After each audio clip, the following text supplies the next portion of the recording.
going to do a tutorial on the Zentangle pattern called Punch.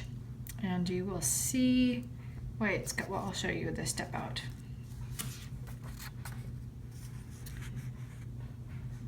So this is it. And it's called Punch because it looks like there's hole punches out of the paper and you can see something underneath. So it's kind of fun. You can put any pattern you want in there. And I'll probably just do the flowers to make it simple. I'm not sure if there's many variations on this pattern. I'm trying to think of what could be used as a variation. I'll have to think on it. Okay, there is, I'm going to draw our guidelines in pencil because those are just going to disappear. We're just making a little grid pattern for our punches.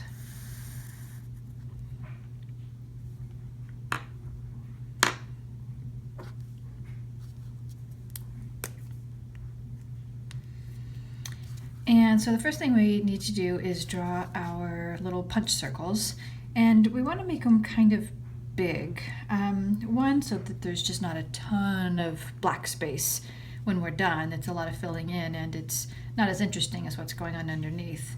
But we want to make sure that there is some space to get that effect of holes being punched. So let's just start in the middle here.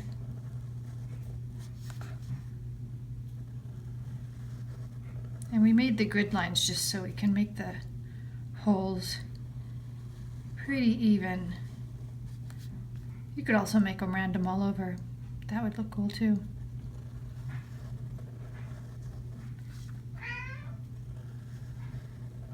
I don't know if you could hear my cat, Sammy, meowing in the background. She wants attention or food. I'm not sure which.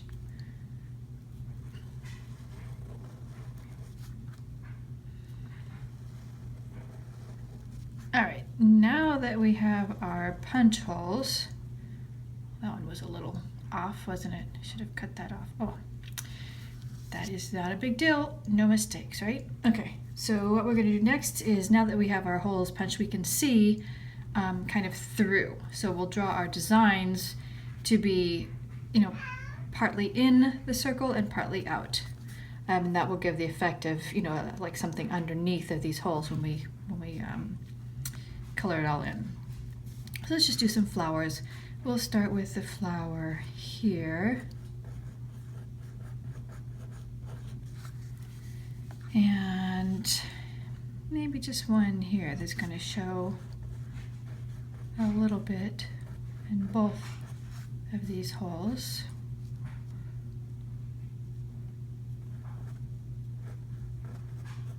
And it doesn't really matter where you put the flowers at all, as long as you see some of the pattern coming through the holes.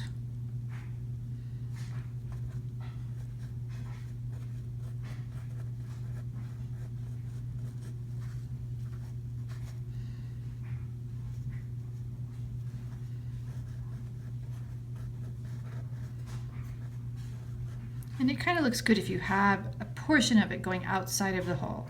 You can have one right smack in the middle, but you're not going to get that same effect as if they were partially covered.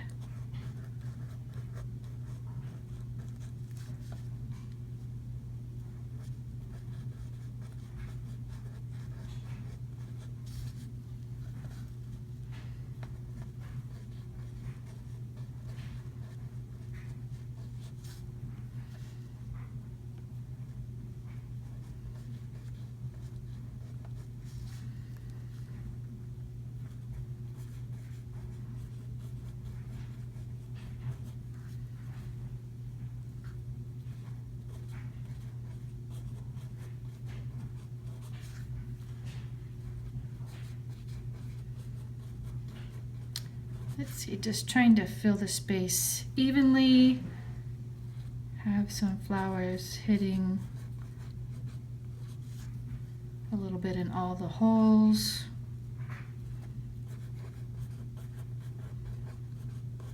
This one I put all the way in, but that's fine.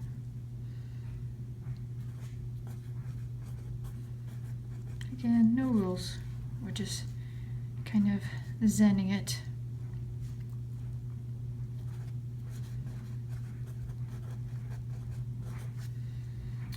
All right. I think we're pretty good. I'm going to put just another one right here. I don't know, it just feels like it needs it. Okay, we'll stick with that. I'm actually going to, this was my, you can't see that. Oh well, the 01 micron pen. I'm going to take my 05 micron pen, which is a thicker point, to fill in the black, because it's quite a bit of black to fill in. I'm going to go ahead and fill this all in. I may just kind of speed this up on the video so you don't have to watch it, the entire filling in process. One thing I will say though is when I outline or I have a lot to fill in of a illustration or tangle or whatever, I feel it makes it seem less tedious or that it goes by faster if I outline the elements instead of just making a big scribble that just seems like it takes forever. If you actually just make outlines around your objects and just outline over and over and over, I think because it actually makes you feel like you're doing something and not just scribbling. And it's definitely much more of a mindful way to draw, but it also just makes it seem like it goes faster to me.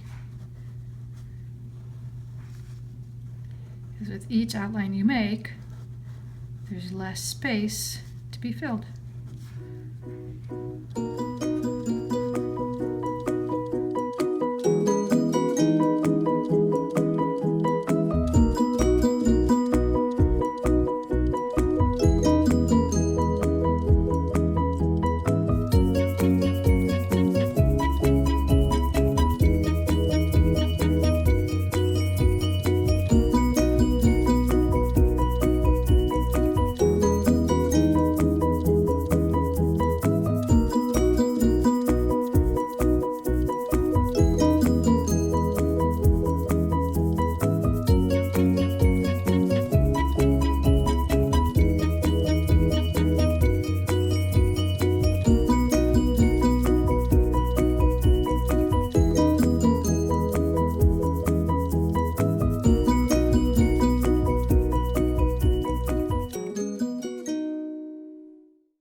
We need another flower here.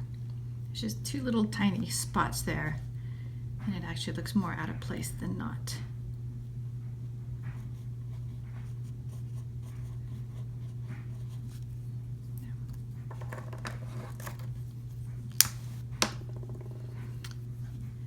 And just about finished with the filling in. That wasn't too bad.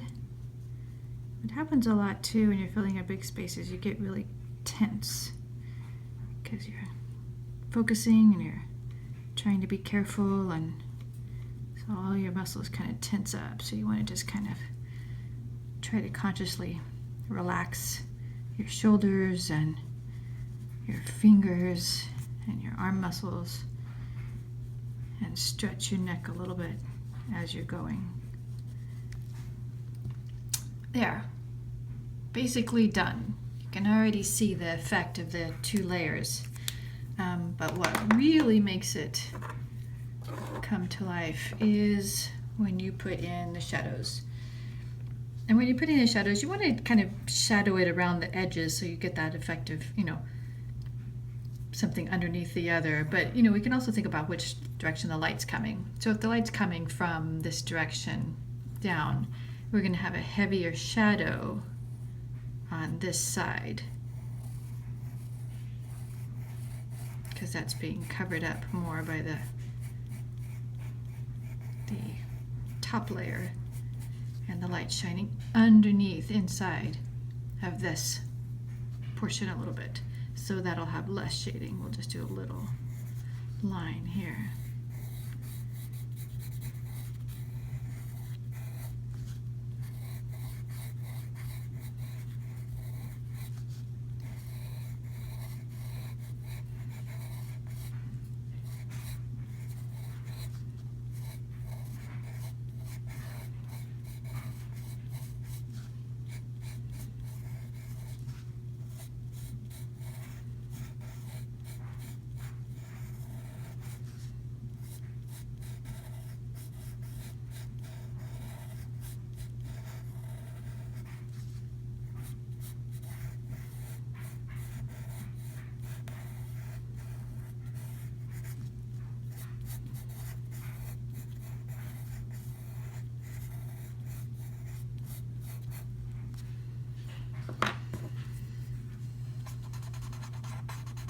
And then with our blending stump, let's blend it out, soften the shadow a little bit.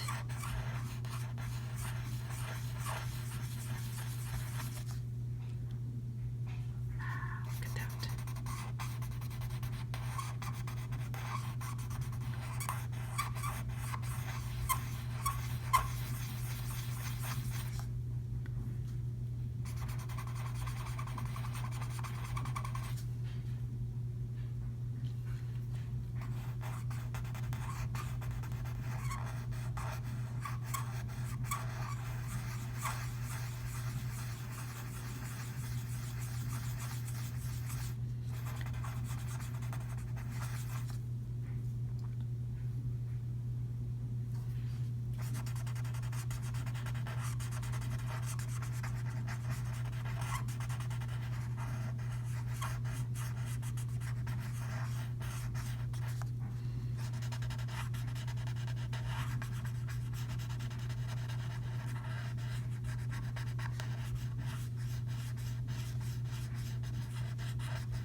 There.